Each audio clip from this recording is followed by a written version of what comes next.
வணக்கம், welcome to TNPSC Sarkar. இன்னைக்கு நம்மளோட டே 21 கிளாஸ்ல பார்க்க போறது வந்து தமிழ்நாட்டின் பொருளாதாரம். ரொம்ப ரொம்ப முக்கியமான டாபிக். இதுல இருந்தும் யூனிட் 9ல கொஸ்டின் வர்றதுக்கு அதிகமான வாய்ப்புகள் இருக்கு. இது நமக்கு 11th எக்கனாமிக்ஸ் புக்ல கவர் ஆகுது. 11th லெசனா வருது. ஸோ இதுல இருக்க முக்கியமான பாயிண்ட்ஸ் பார்க்கறதுக்கு முன்னாடி நம்ம சேனலை சப்ஸ்கிரைப் பண்ணிக்கோங்க, மறக்காம பெல் ஐக்கானையும் கிளிக் பண்ணிக்கோங்க. இப்போ நம்ம லெசனுக்குள்ள போலாம். வேலையின் தன்மைக்கேற்ப சரியாக ஊக்குவித்து செயல்படுத்தினால் அதே அளவிற்கு உடலுக்கு தேவையான உணவை கிடைக்க செய்யும் அப்படின்னு ஜே.சி. குமரப்பா வந்து ஒரு ஸ்டேட்மெண்ட் சொல்லியிருக்காரு. ஸோ தமிழ்நாடை பத்தி இப்ப பார்ப்போம். தமிழ்நாடு வந்து இந்தியாவை கம்பேர் பண்ணும்போது பூகோள ரீதியா 11வது பெரிய மாநிலமா இருக்கு. மக்கள் தொகை அடிப்படையில 6வது பெரிய மாநிலம். தமிழ்நாடு வந்து பல்வேறு சாதனைகளோட 3வது பெரிய பொருளாதாரமா இருக்கு. இது எல்லாமே முக்கியமான பாயிண்ட்ஸ் தான். கண்டிப்பா நோட்ஸ் எழுதிக்கோங்க. உள்நாட்டு உற்பத்தி பங்களிப்புல 2வது இடத்துலயும், தலா வருமான முதலீடு, நேரடி அந்நிய முதலீடு, அப்புறம் தொழில்துறை உற்பத்தி, இது எல்லாத்திலயும் வந்து தமிழ்நாடு வந்து 3வது இடத்துலயும் இருக்கு. இந்தியாவுல மொத்த உள்நாட்டு உற்பத்தியில தமிழகத்தோட பங்களிப்பு 2வது இடத்துல இருக்கு. மனித வளர்ச்சி குறியீட்டுல 3வது இடத்துல தமிழ்நாடு இருக்கு. மூலதன முதலீட்டுலயும் மொத்த தொழில்துறை உற்பத்திலையும் தமிழ்நாடு வந்து 3வது இடத்துல இருக்கு. தொழிற்சாலைகளோட எண்ணிக்கையில 17% வந்து தமிழ்நாட்டுல இருக்கு. அதாவது தொழிற்துறைகளோட எண்ணிக்கையில தமிழ்நாடு முதலிடம் இருக்குது. மொத்த தொழிற்சாலைகளோட அளவு பார்த்தீங்கன்னா 37,000. அதே மாதிரி தொழில்துறையில இருக்கக்கூடிய வேலை வாய்ப்புல 16% பங்களிப்பு கொடுக்குது. நிதி ஆயோக்கோட அறிக்கையின்படி சுகாதார குறியீட்டுல தமிழ்நாடு வந்து 3வது இடத்துல இருக்கு. குறு சிறு மற்றும் நடுத்தர நிறுவனங்களுக்கான முதலீட்டு திட்டங்கள்ல தமிழ்நாடு முதல் இடத்துல இருக்கு. ஸோ 3வது இடத்துல தமிழ்நாட்டோட சுகாதார குறியீடு. இது வந்து ஒரு பாக்ஸ் இன்ஃபர்மேஷன்ல கொடுத்திருக்காங்க. தமிழ்நாட்டின் சுகாதார குறியீடு வந்து கேரளம், பஞ்சாப் மாநிலங்களோட வரிசையில 3வது இடத்துல இருக்கு. அப்ப சுகாதார குறியீட்டுல இந்திய அளவுல முதலிடம் இருக்கும் மாநிலம் எது அப்படின்னா கேரளா. 2வது இடம் வந்து பஞ்சாப். தமிழகத்துல பச்சிளம் குழந்தை இறப்பு விகிதம் வந்து 14 ஆகும். இது வந்து மற்ற மாநிலங்களை கம்பேர் பண்ணும்போது ரொம்ப கம்மி. அதே மாதிரி 5 வயதுக்குட்பட்ட குழந்தைகளோட இறப்பு விகிதம் வந்து 2011ல 21 ஆகவும் 2015ல 20 ஆகவும் இருந்தது. தமிழ்நாட்டுல 17 ஆறுகள் இருக்கு. பாலாறு, செய்யாறு, பெண்ணையாறு, காவேரி, பவானி, வைகை, சித்தாறு, வெள்ளாறு, சிறுவாணி, இது எல்லாமே தமிழ்நாட்டோட முக்கியமான ஆறுகள். தமிழ்நாட்டுல நம்ம அதிக அளவுல பயன்படுத்துறது கிணற்று நீர் பாசனம் தான். 56% வந்து கிணற்று நீர் பாசனத்தை நம்ம யூஸ் பண்றோம். இது வந்து பாசன விவரங்கள். தமிழ்நாட்டுல வந்து அணைக்கட்டுகள் வந்து 81 இருக்கு. கால்வாய்கள் வந்து 2239 இருக்கு. குளங்கள் வந்து 41,262 இருக்கு. குழாய் கிணறுகள் வந்து 3,20,707 இருக்கு. திறந்தவெளி கிணறுகள் வந்து 14,92,359 இருக்கு. இதை நீங்க நோட்ஸ் எழுதும் போது இதுக்கு முன்னாடி நீங்க 10th நம்ம ஸ்டாண்டர்ட் நோட்ஸ் எழுதியிருப்போம். தமிழ்நாட்டோட தொழில்துறை தொகுப்புகள் அப்படின்னு சொல்லிட்டு தொழில் வளர்ச்சி அப்படிங்கிற வீடியோவை நீங்க நோட்ஸ் எழுதியிருப்பீங்க. ஸோ அந்த நோட்ஸ் கூட நீங்க கம்பேர் பண்ணிக்கிட்டே வாங்க. ஏன்னா ஒரு சில இடங்கள்ல வந்து இந்த பாயிண்ட்ஸ் சின்னதா ஒரு வேரியேஷன் வந்து இருக்கு. 10th புக்ல வந்து ஒரு நம்பர் கொடுத்துருக்காங்க, 11th புக்ல ஒரு நம்பர் கொடுத்துருக்காங்க. ஸோ நீங்க ரெண்டையுமே பக்கத்துல நோட் பண்ணி வச்சுக்கிட்டாதான் அது வந்து நீங்க புரிஞ்சு படிக்க முடியும். அப்புறம் தமிழ்நாட்டோட முன்னோடி திட்டமா இருக்கிறது வந்து நெய்வேலி பழுப்பு நிலக்கரி கழகம் அப்படின்னு சொல்லலாம்.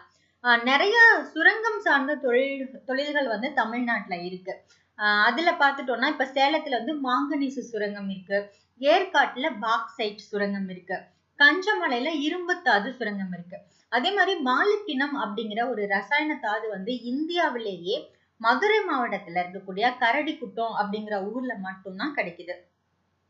இது வந்து தமிழ்நாட்டுல இருக்கக்கூடிய கனிம வளங்கள் எவ்வளவு பெர்சன்டேஜ் இருக்கு அப்படின்னு கொடுத்திருக்காங்க. ஸோ கனிமம் பார்த்துட்டோம்னா தமிழ்நாட்டுல அதிகமா கிடைக்கக்கூடியது வந்து லிக்னைட். ஸோ லிக்னைட் அப்படிங்கிறது தான் 87% வந்து தமிழ்நாட்டுல இருக்கு.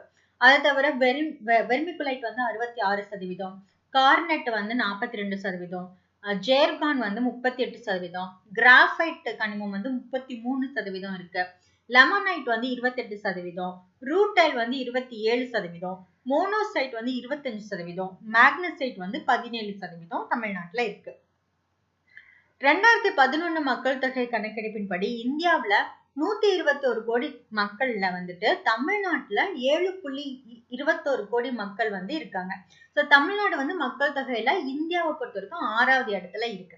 சோ இத வந்து மத்த நாடுகளோட கம்பேர் பண்ணும்போது, இப்போ இங்கிலாந்துன்னு எடுத்துட்டா அங்க இருக்கக்கூடிய மக்கள் தொகை வெறும் 6.5 கோடி தான். ஆனா தமிழ்நாடுங்கிற ஒரு மாநிலத்துல மட்டும் நம்ம 7.21 கோடி மக்கள் வந்து இருக்கோம். சோ மத்த நாடுகளை கம்பேர் பண்ணும்போது நம்மளோட மாநிலத்துல அதிகம் அப்படின்னு சொல்றாங்க. மக்கள் தொகை அடர்த்தி அப்படின்னு பார்த்துட்டோம்னா ஒரு சதுர கிலோமீட்டருக்கு 2001ல வந்து 480 இருந்தது. 2011ல 555 இருக்கு. சோ தமிழ்நாட்டோட மக்கள் அடர்த்தி வந்து ஒரு சதுர கிலோமீட்டருக்கு 555 பேர். இது வந்து இந்திய மாநிலங்களோட மக்கள் தொகை அடர்த்தியில தமிழ்நாடு 12வது இடத்துல இருக்கு. மக்கள் தொகை அடர்த்தியோட தேசிய சராசரி வந்து 382 பேர். இந்திய அளவுல நகரமயமாதல் அப்படிங்கறதோட சராசரி வந்து 31.5% தான். ஆனா அது தமிழ்நாட்டுல 48.4% இருக்கு. மொத்த மக்கள் தொகையில 6% கொண்டுள்ள தமிழ்நாடு நகர மக்கள் மொத்த தொகையில வந்து 9.61% இருக்கு. அதாவது தமிழ்நாட்டுல நகரமயமாதல் கொஞ்சம் அதிகமா இருக்கு அப்படிங்கறதுதான் இது காட்டுது. தமிழ்நாட்டோட பாலின விகிதம் பார்த்துட்டோம்னா 1000 ஆண்களுக்கு 995 பெண்கள் வந்து இருக்காங்க. இதை வந்து மற்ற மாநிலங்களோட கம்பேர் பண்ணும்போது இது அதிகம்.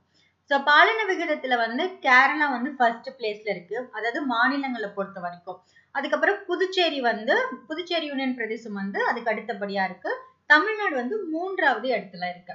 இப்ப நம்ம ஆல்ரெடி வந்து மானுட புவியியல், அதாவது இந்தியாவோட இயற்கை வளம் படிக்கும் போது பார்த்தோம் தமிழ்நாட்டோட மக்கள் தொகை பரவல் எப்படி இருக்கு அப்படிங்கறத. சோ தமிழ்நாட்டுல எந்த மாவட்டத்துல பாலின விகிதம் அதிகம் அப்படின்னு நம்ம படிச்சிருக்கோம். எந்த மாவட்டத்துல குறைந்த பாலின விகிதம் இருக்கு அப்படிங்கறது படிச்சிருக்கோம். அது உங்களுக்கு ஞாபகம் இருந்ததுன்னா கீழே கமெண்ட் பண்ணுங்க, மறக்காதீங்க. இப்ப வந்து தமிழ்நாடு இந்தியாவை கம்பேர் பண்ணி சில குறியீடுகளை வந்து கொடுத்திருக்காங்க. IMR குறியீட்டுல தமிழ்நாடு 17. IMR அப்படிங்கிறது வந்து குழந்தைகளோட இறப்பு விகிதம். குழந்தைகள் பிறந்ததுக்கு அப்புறம் எத்தனை பச்சிள குழந்தைகள் வந்து 1 வயதுக்குள்ள இறக்குறாங்க அப்படிங்கறதுதான் IMRன்னு சொல்லுவாங்க. சோ தமிழ்நாட்டுல 17 குழந்தைகள். ஆனா இந்தியாவை எடுக்கும்போது 34 இருக்கு. சோ இந்தியாவை கம்பேர் பண்ணும்போது தமிழ்நாட்டுல கம்மி, அதாவது பாதி அளவு. MMR அப்படிங்கறது போது மகப்பேறு காலத்துல பெண்கள் இறந்து போறத வந்துதான் MMR அப்படின்னு சொல்லுவாங்க. இது வந்து தமிழ்நாட்டுக்கு வந்து 79 பேரு. இந்திய அளவுல 159 பேர். சோ இதையும் வந்து கம்பேர் பண்ணும்போது தமிழ்நாடு வந்து கம்மியான இதுலதான் இருக்கு. வாழ்நாள் எதிர்பார்ப்பு இப்ப மொத்தமா பார்த்துட்டோம்னா 70 வயது தமிழ்நாட்டை பொறுத்த வரைக்கும். ஆனா இந்தியாவை எடுத்துக்கிட்டோம்னா 67.9 வயது. சோ இதுல ஆண்களுக்கு வந்து 68 வயது, இந்திய அளவுல 66 வயது தான். பெண்களுக்கு வந்து 72 வயது அப்படின்னா இந்திய அளவுல 69 வயது தான். கல்வி அறிவு விகிதம் அப்படின்னு எடுத்துட்டோம்னா மொத்த கல்வி அறிவு வந்து தமிழ்நாட்டுக்கு 80.33%. ஆனா இந்திய அளவுல எடுத்துட்டோம்னா 74.04%. அப்ப தேசிய அளவை கம்பேர் பண்ணும்போது தமிழ்நாட்டோட கல்வி அறிவு விகிதம் அதிகமா இருக்கு. சோ ஆண்களோட கல்வி அறிவு விகிதம் வந்து 86.81% தமிழ்நாட்டுக்கு, இந்தியாவுக்கு 82.14%. பெண்கள்னு எடுத்துட்டோம்னா தமிழ்நாட்டுல 73.86%, இந்திய அளவுல 65.46%. அதே மாதிரி பாலின விகிதத்திலையும் தேசிய அளவை விட அதிகமா இருக்கு. தமிழ்நாட்டோட பாலின விகிதம் வந்து 995, இந்தியாவோட பாலின விகிதம் வந்து 940. நிதி ஆயோக்கோட அறிக்கையின்படி 2016ஆம் ஆண்டுல தமிழ்நாட்டின் குழந்தை இறப்பு விகிதம் 17. அதுதான் நம்ம IMR அப்படின்னு முன்ன பார்த்தோம். இது வந்து தேசிய சராசரி 34ல பாதி. அதே மாதிரி நிதி ஆயோக்கோட அறிக்கையின்படி மகப்பேறு காலத்துல தாயோட இறப்பு விகிதம் கட்டுப்படுத்துறதுல இந்திய அளவில் தமிழ்நாடு வந்து 79 எண்ணிக்கையுடன் 3வது இடத்தில் இருக்கு. இதைத்தான் நம்ம MMR அப்படின்னு சொல்லிட்டு பார்த்தோம். சோ MMRல தமிழ்நாடோட இடம் வந்து 3வது இடம். இது வந்து தேசிய சராசரி 159ல பாதி தான். இந்த மகப்பேறு இறப்பு விகிதத்துல வந்து கேரளா தான் ஃபர்ஸ்ட் பிளேஸ். கேரளால தான் மிக குறைவான மகப்பேறு அடையக்கூடிய பெண்கள் வந்து இருக்கிறாங்க, 61 பேர். அதுக்கடுத்து மகாராஷ்டிரா செகண்ட் பிளேஸ், தேர்ட் தான் தமிழ்நாடு வந்து இருக்கு. மாநில மொத்த உள்நாட்டு உற்பத்தி அப்படிங்கிறது, அதாவது GDSP அப்படிங்கிறது வந்து 2016-17வது நிதியாண்டுல $207.8 பில்லியன் இருந்துச்சு. நம்மளோட மாநில மொத்த உள்நாட்டு உற்பத்தி வந்து உலக அளவுல குவைத் நாட்டோட மொத்த உள்நாட்டு உற்பத்திக்கு சமமாகவும், வாங்கும் சக்தியின் அடிப்படையில ஐக்கிய அரபு எமிரேட் நாடுகளோட மொத்த உள்நாட்டு உற்பத்திக்கு சமமாகவும் இருக்கு. இப்ப இந்த மாநிலத்தை மத்த நாடுகளோட கம்பேர் பண்றாங்க. அதாவது தமிழ்நாட்டோட மொத்த உள்நாட்டு உற்பத்தி $207 இருக்கிறப்போ ஈராக், நியூசிலாந்து, இலங்கை போன்ற நாடுகளோட மொத்த உள்நாட்டு உற்பத்தி அப்படிங்கிறது இதை விட கம்மியா இருக்கு அப்படிங்கறதுதான் இது சொல்லுது. தமிழ்நாட்டுல மாநில மொத்த உள்நாட்டு உற்பத்தி சேவை துறை 63.70% பங்களிப்போட முதலிடத்திலையும், தொழில்துறை 28.5% பங்களிப்போட 2வது இடத்திலையும் இருக்கு. அதே மாதிரி தனிநபர் வருமானம். தமிழ்நாட்டோட தனிநபர் வருமானம் டாலர்ல சொல்லும் போது $2200. இது இந்தியாவில் இருக்கக்கூடிய பல மாநிலங்களை காட்டிலும் அதிகம் அப்படின்னு சொல்றாங்க. தமிழ்நாட்டோட தலா வருமானம் 2018 இருக்கக்கூடிய புள்ளி விவரங்களின்படி இந்திய சராசரியை விட 1.75 மடங்கு அதிகமா இருக்காம். இது ஒரு முக்கியமான பாயிண்ட், நோட் பண்ணிக்கோங்க. அதே மாதிரி பல நாடுகளோட ஒப்பிடும் போதும் அந்த நாடுகளை விடவும் இந்த தலா வருமானம் அப்படிங்கிறது தமிழ்நாடு அதிகமா இருக்கு சொல்றாங்க. இதுவே நம்ம ரூபாயில சொன்னோம் அப்படின்னா 2010-11 தமிழ்நாட்டோட தலா வருமானம் $1,03,600 ரூபாய். சோ இது 2017-18 எப்படி இருக்குன்னா $1,88,492 ரூபாவா உயர்ந்திருக்கு. இப்போ இந்த மாதிரி தமிழ்நாடையும் மற்ற நாடுகளையும் கம்பேர் பண்ணிருக்காங்க தனிநபர் வருமானத்துல. தமிழ்நாட்டோட தனிநபர் வருமானம் $2200 இருக்கும்போது இந்தியாவை கம்பேர் பண்ணா இந்தியாவோட மொத்தம், அதாவது தேசிய சராசரி தனிநபர் வருமானம் வெறும் $1670 தான். இதுவே நேபாளம் எடுத்துட்டோம்னா அவங்க வெறும் $729 தான் அவங்களோட தலா வருமானமா இருக்கு. சோ இதெல்லாம் கம்பேர் பண்ணும்போது தமிழ்நாட்டுல தலா வருமானம் அதிகம் அப்படின்னு சொல்றாங்க. அதே மாதிரி மற்ற மாநிலங்களோட கம்பேர் பண்ணும்போது ரூபாயில இங்க சொல்லியிருக்காங்க. தமிழ்நாட்டோட தனிநபர் வருமானம் இது எப்போனா 2017 புள்ளி விவரப்படி, ஓகேங்களா, 1,57,116 ரூபாய். அதே கேரளா பாத்தீங்கன்னா 1,55,516 ரூபாய். சோ இதை கம்பேர் பண்ணும்போது தமிழ்நாடு தான் அதிகமா தலா வருமானம் இருக்கு. அடுத்து வேளாண்மை துறைங்கிறத பார்க்கலாம். தமிழ்நாட்டுல 7 வேளாண் காலநிலை மண்டலம் இருக்கு. தமிழகம் நாட்டளவில் உதிரி பூக்கள் மற்றும் பழங்கள் உற்பத்தியில 3வது இடத்துல இருக்கு. ரொம்ப முக்கியமான பாயிண்ட், நோட் பண்ணிக்கோங்க. அதே மாதிரி தற்போது இந்தியாவோட நெல் உற்பத்தியில தமிழ்நாடு 2வது பெரிய உற்பத்தியாளரா மேற்கு வங்கத்திற்கு அடுத்ததா இருக்கு. சோ ஃபர்ஸ்ட் பிளேஸ் இந்தியாவிலேயே அதிக நெல் உற்பத்தி செய்யக்கூடிய மாநிலம் மேற்கு வங்கம். அதுக்கு அடுத்த பிளேஸ்ல தமிழ்நாடு இருக்கு. தோட்டக்கலை பயிர், அதாவது வாழை, தேங்காய், இந்த மாதிரி தோட்டக்கலை பயிர் உற்பத்தியில முதலிடத்துல இருக்கு. ரப்பர் உற்பத்தியில 2வது இடத்துல தமிழ்நாடு இருக்கு. மிளகு உற்பத்தியில 3வது இடத்துல இருக்கு. கரும்பு உற்பத்தியில 4வது இடத்துல இருக்கு. ஓகேங்களா. அடுத்து அனைத்து வகை பயிர்களுக்கான மொத்த உற்பத்தி பரப்புல 2013-14 58.97 லட்சம் ஹெக்டரா இருந்துச்சு. உணவு தானிய உற்பத்தி பரப்பு 72.9%, பிற பயிர்களுக்கான உற்பத்தி பரப்பு 27.1% இருந்தது. உணவு தானிய உற்பத்தியில நெல்லோட உற்பத்தி தான் அதிகம். அதாவது நெல்லோட உற்பத்தி பார்த்துட்டீங்கன்னா 79.49 லட்சம் டன்கள் 2014-15 உற்பத்தி பண்ணி முதலிடத்துல இருக்கு. பருப்பு உற்பத்தி பார்த்துட்டோம்னா 2011-12 3.59 லட்சம் டன்னுல இருந்து 2014-15 7.67 லட்சம் டன்னா குறிப்பிடத்தக்க அளவுல உயர்ந்திருக்கு.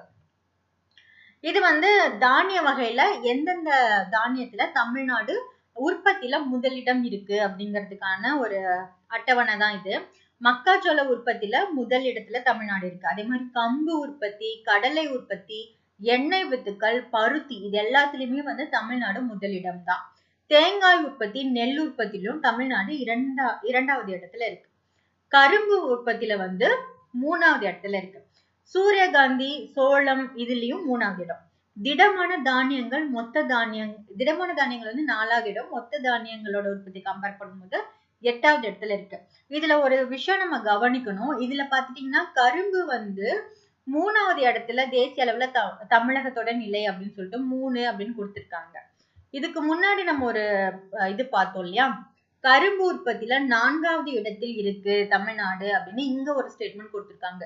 சோ இந்த மாதிரி சின்ன சின்ன வேரியேஷன் இருக்கு. நீங்க நோட்ஸ் எழுதும் போதும் பக்கத்திலேயே அதை நோட் பண்ணிக்கோங்க.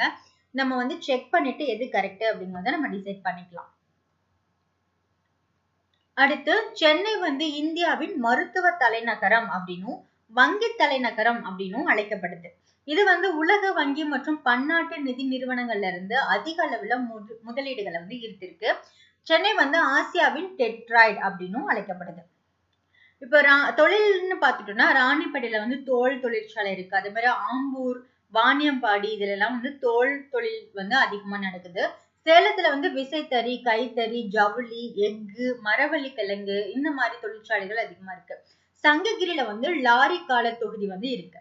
அடுத்து திருச்செங்கோடுல வந்து பாத்தீங்கன்னா ஆழ்துளையிடும் பணிகள் வந்து நடக்குது. நாமக்கல் வந்து போக்குவரத்துக்கும் கோழி பண்ணைக்கும் ஃபேமஸ் ஆனது. கரூர்ல வாகன புனைபவரும் விசைத்தறிகளும் இருக்கு. ஈரோடுலயும் விசைத்தறி, மஞ்சள் இது வந்து ஃபேமஸ். கோயம்புத்தூர்ல வந்து நூற்பு ஆலைகள், பொறியியல் தொழிற்சாலைகள் அதிகமா இருக்கு. திருப்பூர்ல வந்து பின்னல் ஆடைகள், ஆயத்த ஆடைகளுக்கு வந்து ஃபேமஸ். அதே மாதிரி ராஜபாளையத்துல வந்து பருத்தி அறுவை சிகிச்சை பொருட்கள் வந்து இருக்கு. சிவகாசியில வந்து தீப்பெட்டி, பட்டாசு தொழிற்சாலை, அப்புறம் அச்சிடும் தொழிற்சாலைகள்லாம் சிவகாசியில இருக்கு. பேருந்து கட்டுமான தொழிலுக்கு பெயர் பெற்ற மாவட்டம் எதுனா கரூர். தென்னிந்திய பேருந்து கட்டுமான தொழிலுக்கான பங்களிப்புல 80% பங்களிப்பு இந்த கரூர் வந்து கொடுக்குது. கரூர்ல இருக்கக்கூடிய தமிழ்நாடு காகித உற்பத்தி நிறுவனம், நம்ம ஆல்ரெடி ஒரு வீடியோல பார்த்தோம். கரூர்ல காகிதபுரம் அப்படிங்கிற இடத்துலதான் இந்த TNPL அப்படிங்கிற நிறுவனம் வந்து இருக்கு. அது எந்த வருஷம் வந்தது அப்படிங்கிறது உங்களுக்கு ஞாபகம் இருந்ததுன்னா கீழே கமெண்ட் பண்ணுங்க. இது வந்து ஒரு மிகப்பெரிய சுற்றுச்சூழலுக்கு பாதிப்பில்லாத காகித நிறுவனங்கள்ல ஒன்னா இந்த TNPL வந்து செயல்பட்டுட்டு வருது. எஃகு நகரம் அப்படின்னு அழைக்கப்படக்கூடிய சேலத்துல பல பெரிய ஜவ்வரிசி தயாரிப்பு நிறுவனங்களும் செயல்பட்டு வருது. இந்தியாவுல மொத்த தீப்பெட்டி உற்பத்தியில 90% பங்கு சிவகாசியில தான் உற்பத்தி ஆகுது. தூத்துக்குடி வந்து தமிழகத்தோட நுழைவு வாயில் அப்படின்னு அழைக்கப்படுது. சென்னைக்கு அடுத்தபடியா வேதிப்பொருட்களோட உற்பத்தியில 2வது இடத்துல இருக்கு. சோ இந்த பாயிண்டையும் நீங்க கொஞ்சம் நோட் பண்ணிக்கோங்க. இங்க ஆக்சுவலா தூத்துக்குடி வந்து என்ன சொல்லியிருக்காங்க, வேதிப்பொருட்கள் உற்பத்தியில 2வது இடத்தில் இருக்கு அப்படின்னு சொல்லியிருக்காங்க. இன்னொரு பாயிண்ட்ல முதலிடம் அப்படின்னு சொல்லியிருப்பாங்க. அதையும் நீங்க பக்கத்துல நோட் பண்ணி வச்சுக்கோங்க. எது கரெக்ட் அப்படின்னு நீங்க செக் பண்ணிட்டு தெரிஞ்சதுன்னா கீழே கமெண்ட் பண்ணுங்க. இதை படிக்கிற நிறைய பேருக்கு யூஸ்ஃபுல்லா இருக்கும். ஏன்னா கன்ஃபியூஸ் ஆக மாட்டாங்க. தமிழ்நாடு இந்தியாவின் நூல் கிண்ணம் அப்படின்னு அழைக்கப்படுது.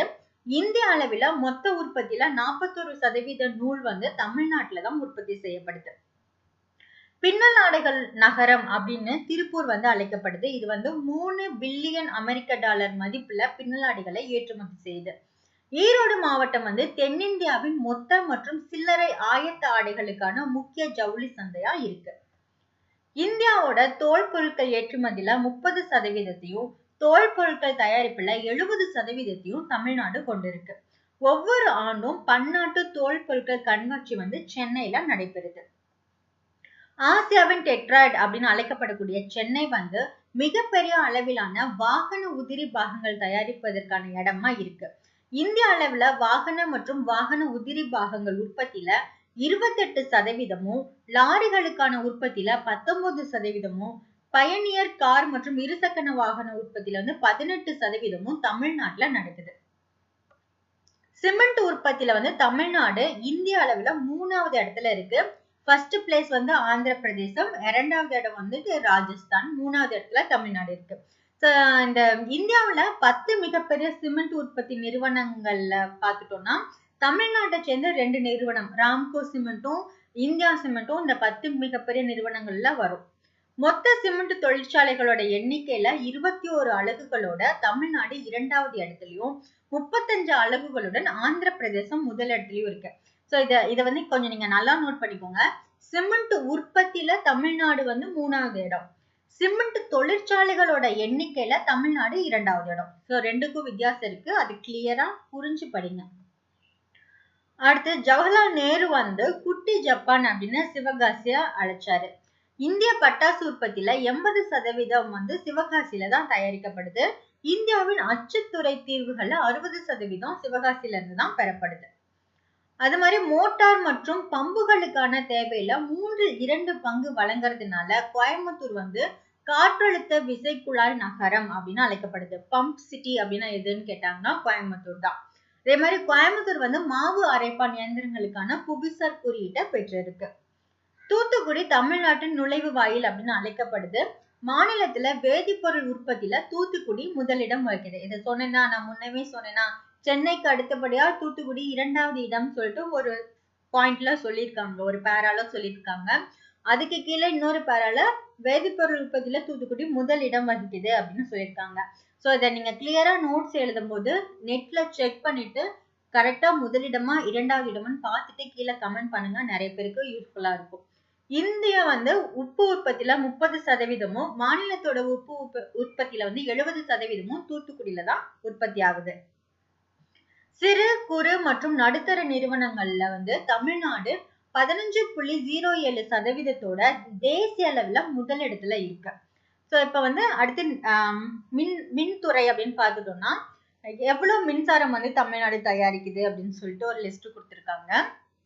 தமிழ்நாட்டுல மொத்த நிறுவப்பட்ட திறன் எவ்வளோன்னு பார்த்துட்டோம்னா 26,865 மெகாவாட். அதாவது மற்ற மாநிலங்களை கம்பேர் பண்ணும்போது தேசிய அளவுல தமிழ்நாடு ஃபர்ஸ்ட் பிளேஸ்ல இருக்கு. இப்ப கூடங்குளத்திலும் கல்பாக்கத்திலும் நமக்கு நிறுவியிருக்காங்க. கூடங்குளத்தோட மொத்த நிறுவப்பட்ட திறன் வந்து 1834 மெகாவாட். அதே மாதிரி கல்பாக்கத்துல நிறுவப்பட்ட திறன் வந்து 470 மெகாவாட். ஒவ்வொன்றிலையும் 2 யூனிட் இருக்கு. அதனாலதான் இங்க 2 × 235 அப்படின்னு சொல்லிட்டு கொடுத்திருக்காங்க. டீசலை அடிப்படையாக கொண்ட அனல் மின் உற்பத்தியில தமிழ்நாடு தேசிய உற்பத்தியில 34% மேல உற்பத்தி செஞ்சு முதலிடத்துல இருக்கு. இப்ப வந்து நமக்கு மொத்தமா எவ்வளவு தமிழ்நாடு வந்து மின் உற்பத்தி பண்ணுதுன்னா 26,865 மெகாவாட் அப்படின்னு நம்ம சொல்லியிருந்தோம். இதை வந்து நம்ம 100% எடுத்துக்கிட்டோம்னா ஒவ்வொன்றிலையும் நமக்கு எவ்வளவு சதவீதம் மின்சாரம் கிடைக்குது அப்படின்னு இங்க கொடுத்திருக்காங்க. அதாவது அனல் மின் நிலையங்கள் மூலமா நமக்கு 49.52% மின்சாரம் கிடைக்குது. புனல் மின் நிலையம் அதாவது நீர் மூலமா நமக்கு 8.20% மின்சாரம் கிடைக்குது. அணு மின் நிலையங்கள் மூலமா 3.67% மின்சாரம் கிடைக்குது. மற்ற சூரிய ஒளி, காற்று இது மூலியமா நமக்கு 38.61% மின்சாரம் வந்து கிடைக்குது. இது வந்து 2017 அறிக்கையின்படிதான். தமிழ்நாட்டுல 20க்கும் மேற்பட்ட புனல் மின் நிலையங்கள் வந்து இருக்கு. அதுல முக்கியமானது வந்து குந்தா, மேட்டூர், அப்புறம் மரகவண்டி, பார்சன் வேலி அப்படிங்கிறது தான் முக்கியமான இடங்கள் அப்படின்னு சொல்லியிருக்காங்க. சூரிய சக்தி மின்சாரம் வந்து நமக்கு எவ்வளவு உற்பத்தி பண்றோம் அப்படின்னா தமிழ்நாட்டுல சூரிய சக்தி மின்சாரம் வந்து ஃபர்ஸ்ட் பிளேஸ் தேசியத்தை கம்பேர் பண்ணும்போது. 2வது பிளேஸ்ல ராஜஸ்தான் இருக்கு. தமிழ்நாட்டோட மொத்த உற்பத்தி திறன் வந்து 1590.97 மெகாவாட். தமிழ்நாட்டுல இருக்கக்கூடிய மொத்த வங்கி சேவையில தேசியமயமாக்கப்பட்ட வங்கிகள் வந்து 52% பங்குகளோட அதிகமான கிளைகளை வச்சிருக்கு. அதாவது தமிழ்நாட்டுல தேசியமயமாக்கப்பட்ட வங்கி கிளைகளோட எண்ணிக்கை வந்து 5337. இதுவே தனியார் வணிக வங்கிகள் வந்து 30% பங்கு கொண்டிருக்கு. இதோட கிளைகள் 3060. அதே மாதிரி பாரத ஸ்டேட் வங்கியும் அதோட துணை கிளைகளும் வந்து பாத்துட்டோம்னா 13% பங்கு வந்து கொடுக்குது. சோ அதோட கிளைகள் வந்து 1364. வட்டார கிராமிய வங்கிகள் வந்து 5% பங்கு கொடுக்குது. சோ வட்டார கிராமிய வங்கிகளோட கிளைகள் வந்து 537. இதை தவிர 2 அயல்நாட்டு வங்கி கிளைகளும் தமிழ்நாட்டுல இருக்கு. அடுத்து பள்ளிக்கூடங்கள் அப்படின்னு பார்த்துட்டோம்னா தமிழ்நாட்டுல துவக்க பள்ளிகளோட எண்ணிக்கை 35,414, நடுநிலை பள்ளிகளோட எண்ணிக்கை 9,708, உயர்நிலை மற்றும் மேல்நிலை பள்ளிகளோட எண்ணிக்கை 12,911. இப்ப உயர் கல்விக்கான மொத்த சேர்க்கை விகிதத்துல வந்து தமிழ்நாடு தொடர்ந்து முதன்மை பெற்றுதான் வருது. அதாவது உயர்கல்வி சேர்க்கை வந்து தமிழ்நாட்டுல நல்லாவே இருக்கு அப்படின்னு சொல்லலாம். தமிழ்நாட்டோட மொத்த சேர்க்கை வீதம் வந்துட்டு 46.9%. இது மற்ற மாநிலங்களோட தேசிய சராசரியை விட அதிகமா இருக்கு. தமிழ்நாட்டுல 59 பல்கலைக்கழகங்களும், 40 மருத்துவக் கல்லூரிகளும், 517 பொறியியல் கல்லூரிகளும், 2260 கலை மற்றும் அறிவியல் கல்லூரிகளும் இருக்கு. அதே மாதிரி 447 பல் தொழில்நுட்ப கல்லூரிகளும், 20 பல் மருத்துவக் கல்லூரிகளும் இருக்கு. தமிழ்நாடு வந்து 3 அடுக்கு உடல்நல அடிப்படை கட்டமைப்பை கொண்டிருக்கு. அந்த 3 அடுக்கு என்ன அப்படின்னு பார்த்துட்டோம்னா மருத்துவமனை, ஆரம்ப சுகாதார நிலையம், அப்புறம் சமூக நல மையம். இதைதான் 3 அடுக்கு அப்படின்னு சொல்லியிருக்காங்க. மார்ச் 2015 தமிழகத்துல வந்து 34 மாவட்ட மருத்துவமனைகளும் 229 துணை மருத்துவமனைகளும் 1254 ஆரம்ப சுகாதார நிலையங்களும் 7555 துணை நிலையங்களும் 313 சமூக நல மையங்களும் இருந்தது. இது வந்து 2015 படிதான். இப்போ எவ்வளவு இருக்கு அப்படிங்கறத நம்ம புக்ல கொடுக்கல. இந்தியாவுல இணைய பயன்பாட்டாளர்கள், அதாவது இன்டர்நெட் வந்து யூஸ் பண்றவங்க வந்து பாத்துட்டோம்னா அதுல வந்து மகாராஷ்டிரா மாநிலம் வந்து முதலிடத்துல இருக்கு. இந்த மாநிலத்துல 29.47 பில்லியன் இணையத்துல பயன்பாட்டாளர்கள் வந்து இருக்காங்க. இதுக்கப்புறம் தமிழ்நாடு 2வது இடத்துலயும், ஆந்திரா, கர்நாடகா போன்ற மாநிலங்கள் வந்து அடுத்தடுத்த இடத்துலயும் இருக்கு. மார்ச் 2016 ஆண்டு புள்ளி விவரப்படி இந்தியாவுல 342.65 மில்லியன் இணையதள சந்தாதாரர்கள் வந்து இருக்காங்க.